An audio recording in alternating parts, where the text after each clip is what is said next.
ચાલો સીધા જ આજના આ રસપ્રદ વિશ્લેષણમાં ડૂબકી લગાવીએ. આજે આપણે વાત કરવાના છીએ મહાભારતના સૌથી જટિલ, શક્તિશાળી અને કદાચ સૌથી વધુ કરુણ પાત્રોમાંથી એક એટલે કે કર્ણ વિશે. જો આ કોઈ સામાન્ય પૌરાણિક કથાની વાત નથી. આજે આપણે તર્ક અને તથ્યના દૃષ્ટિકોણથી એ સમજવાનો પ્રયાસ કરીશું કે કેવી રીતે કર્ણ, જેણે આખી જિંદગી સામાજિક ન્યાય માટે લડાઈ લડી, તે વફાદારી, અદ્ભુત યુદ્ધ કૌશલ્ય અને અતૂટ દાનવીરતાનું એક જીવંત ઉદાહરણ બની ગયો. તો તૈયાર થઈ જાઓ આ મહાન યોદ્ધાના વાસ્તવિક જીવન અને તેના આકરા સંઘર્ષને સમજવા માટે.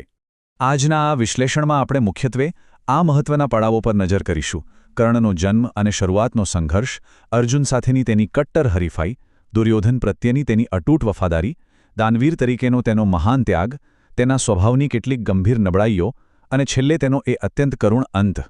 તો ચાલો સૌથી પહેલા શરૂઆત કરીએ કર્ણના જન્મ અને તેના શરૂઆતના સંઘર્ષથી. જો આપણે કર્ણને ખરા અર્થમાં સમજવો હોય તો તેની દૈવીય ઉત્પત્તિ અને જન્મતાની સાથે જ સમાજ દ્વારા તેના થયેલા ત્યાગને સમજવો જ રહ્યો. સરા વિચાર કરો. કુંતીને દુર્વાસા ઋષિ દ્વારા મળેલા એક મંત્રના પરીક્ષણ રૂપે સૂર્યદેવના આહ્વાનથી તેનો જન્મ થયો હતો. તે કોઈ સામાન્ય બાળક નહોતો. તે જન્મથી જ દૈવીય કવચ અને કુંડળ સાથે જન્મ્યો હતો, જે સીધે સીધું તેના અમરત્વનું પ્રતીક હતા. પરંતુ સમાજ શું કહેશે એ લોકલાજના ડરથી કુંતીએ ભારે હૈયે તેને ગંગા નદીમાં વહાવી દીધો. અદ્ભુત શક્તિઓ લઈને જન્મવા છતાં સામાજિક ડરના કારણે તેને શરૂઆતથી જ ત્યાગ અને એકલતાનો સામનો કરવો પડ્યો. આટલું જ નહીં, સામાજિક ત્યાગ પછી નદીમાં વહેતા આ બાળકને ધૃતરાષ્ટ્રના સારથી અધિરથ અને તેમની પત્ની રાધાએ દત્તક લીધો.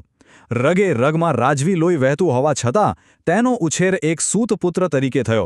અને આ જ ઓળખ તેના જીવનભરના સામાજિક સંઘર્ષનું મૂળ કારણ બની.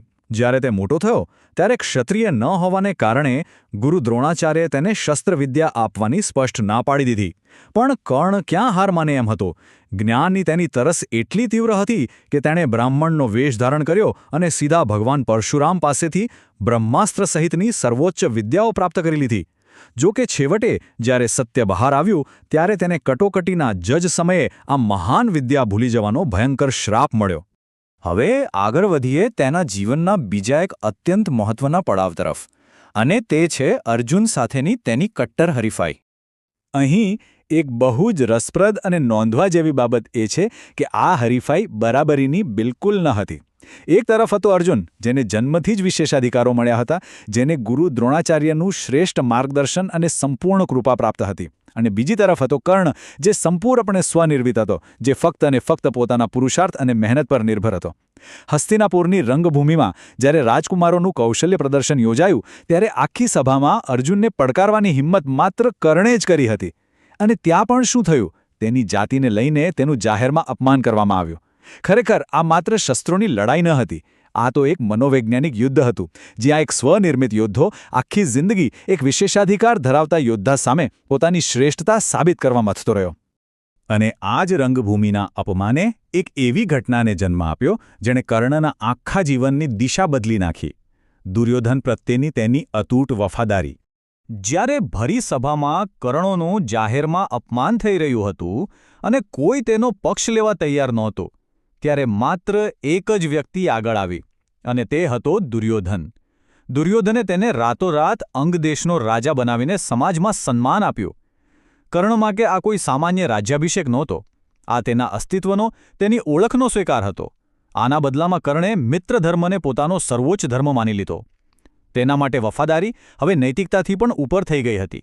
કર્ણની વફાદારીની હદ તો જુઓ.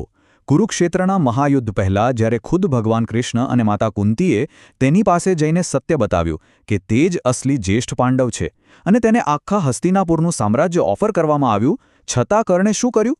તેણે આ તમામ પ્રસ્તાવો એક જ ઝાટકે ઠુકરાવી દીધા. તેણે સ્પષ્ટ કહી દીધું કે દુર્યોધન ભલે અધર્મના માર્ગે હોય, પરંતુ જેણે અત્યંત મુશ્કેલીના સમયે તેનો હાથ પકડ્યો હતો તેનો સાથ તે કોઈ પણ કાળે નહીં છોડે. આ નિર્ણય ખરેખર તેની અજોડ અને અડગ વફાદારીની સાબિતી આપે છે.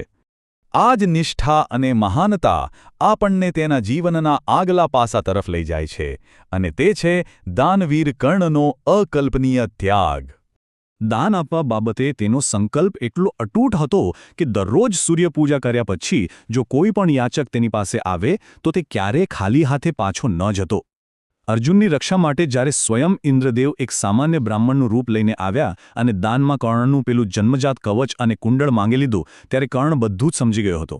તે સારી રીતે જાણતો હતો કે આ તેની સુરક્ષા છીનવી લેવાનું એક બહુ મોટું કાવતરું છે અને આ કવચ વિના યુદ્ધમાં તેનું મૃત્યુ લગભગ નિશ્ચિત છે. છતાં પણ પોતાના દાનવીરના વચનને ખાતર અચકાયા વિના તેને પોતાના શરીર પરથી એ કવચ અને કુંડળ કાપીને હસતા મુખે દાનમાં આપી દીધા. ત્યાગની આનાથી મોટી પરાકાષ્ઠા બીજી કઈ હોઈ શકે? હવે એક તટસ્થ વિશ્લેષણ તરીકે આપણે આ સિક્કાની બીજી બાજુ પણ જોવી જ પડે. ચાલો વાત કરીએ તેના ચારિત્ર્યના નબળા પાસા અને ભૂલો વિશે. તો શું આટલો મહાન યોદ્ધા, આ દાનવીર કર્ણ, સંપૂર્ણપણે દોષમુક્ત હતો? સીધો અને સ્પષ્ટ જવાબ છે બિલકુલ નહીં. આખરે તે પણ એક માનવ જ હતો, કોઈ કાલ્પનિક આદર્શમૂર્તિ નહીં. તેણે કેટલીક એવી ભયંકર ભૂલો કરી છે જેણે તેના ચારિત્ર પર કાયમી ડાઘ લગાવી દીધા છે અને આપણે તેને નજરઅંદાજ કરી શકીએ તેમ નથી.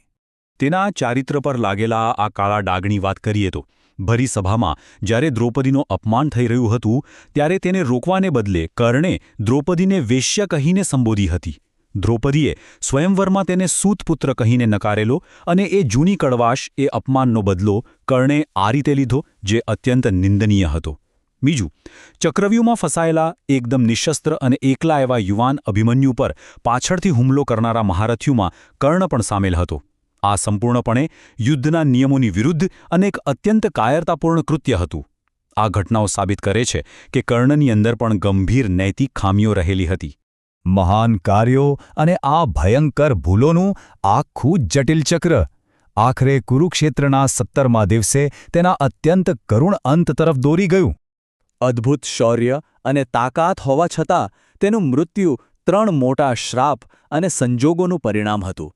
પહેલું, પૃથ્વી માતાનો શ્રાપ, જેના કારણે યુદ્ધની બરાબર વચ્ચે તેના રથનું પૈડું જમીનમાં ઊંડે ખૂંપી ગયું.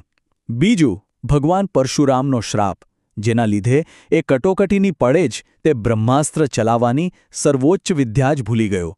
અને ત્રીજું, ભગવાન કૃષ્ણની નીતિ. જ્યારે કર્ણ નિશસ્ત્ર થઈને જમીન પર ઉતરીને રથનું પૈડું બહાર કાઢી રહ્યો હતો, બરાબર ત્યારે જ કૃષ્ણના આદેશથી અર્જુને અંજરિક અસ્ત્ર ચલાવીને તેનો વધ કર્યો. એમ કહી શકાય કે નિયતિએ છેક છેલ્લા શ્વાસ સુધી તેની આકરી કસોટી કરી. તો આ આખા વિશ્લેષણનું તારણ શું નીકળે છે? કર્ણનું જીવન આપણને સ્પષ્ટપણે શીખવે છે કે માણસ પોતાના જન્મ કે જાતિથી નહીં, પરંતુ પોતાના કર્મો અને પોતાના પુરુષાર્થથી મહાન બને છે. મહાભારતમાં કર્ણ સમાનતાના અધિકાર માટે લડનાર પ્રથમ બળવાખોર એટલે કે એક રિબેલ નાયક તરીકે ઉભરી આવે છે. શક્તિમાં તે અર્જુન જેટલો જ કે કદાચ એનાથી પણ વધુ યોગ્ય હતો, પરંતુ ખોટા પક્ષની પસંદગી અને જીવનભર મળેલા શ્રાપોના બોજ હેઠળ તે હારી ગયો.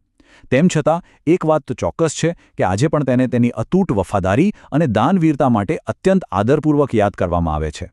આ વિશ્લેષણ પૂર્ણ કરતા પહેલા એક એવો પ્રશ્ન જે કોઈને પણ વિચારતા કરી મૂકે, જો કર્ણને જન્મથી જ સમાજમાં સમાન તકો મળી હોત તો શું મહાભારતનો આખો ઇતિહાસ સંપૂર્ણપણે અલગ હોત? આ પ્રશ્ન માત્ર એક જૂની વાર્તા પૂરતો સીમિત નથી. આ પ્રશ્ન આપણી સામાજિક વ્યવસ્થા, વિશેષાધિકારો અને ભાગ્ય વિશે છે. આશા છે કે આ સચોટ પ્રસ્તુતિ દ્વારા કર્ણના આંતરિક અને બાહ્ય સંઘર્ષોને સમજવામાં એક નવો દૃષ્ટિકોણ મળ્યો હશે. આજના આ વિશ્લેષણને આપણે અહીં જ વિરામ આપીએ છીએ.